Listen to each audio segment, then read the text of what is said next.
intii towradu ay dhalatay xukunka aad la wareegteen shaqadaadu ay badatay mas'uuliyadda ku saaran ay badatay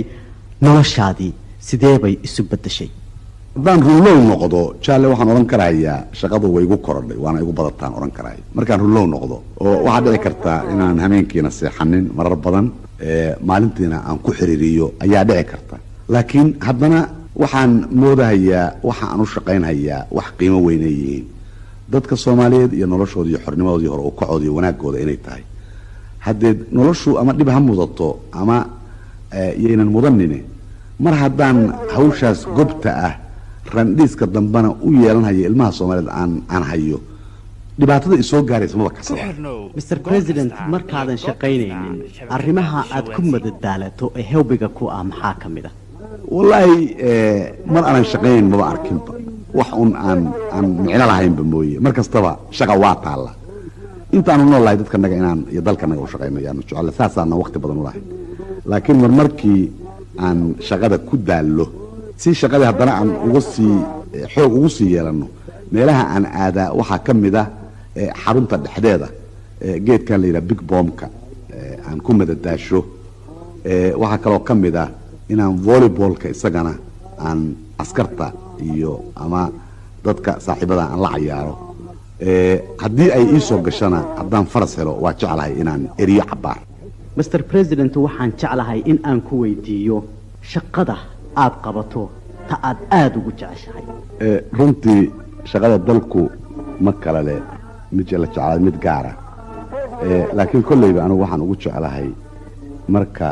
aan hayo waxa durbadiiba teegaaraya ama wax u tarahaya dadka agoonta ah iyo dadka curyaanka oo Soomaalida oo dadka aad u liita markaasaan ugu jeclaa ama ninka aan shaqada haynin oo gaajaysan oo suuqa jooga marka aan wax la doonayo yaan ugu jeclaa sida runta shaqooyin kale aan ugu jeclaa waxa weeye kuwa dadku waagi hore Soomaalida ay ka faani jirtay Mr President tan iyo intii ay dhalatay towradu waa maxay arrimaha kugu waaweyn ee maanta aad isleedahay maydnaan qaban Jaalle Siyaad hore kuugu sheegay annagu ma moodayno wax badan inaan qabanay maxaa wacay ninana de abaalba kaga rabnay ma jiro waajibna saaraabay ahayd noomana ay ogolaan karin wax weyn inaan qabanno dhaqaalaha dalku nooma ogolaan karin iyo sabab badan oo kaleeto oo markii dal uu ku dhaqmaayo hore isugu dhaqmi jiray nidaam aan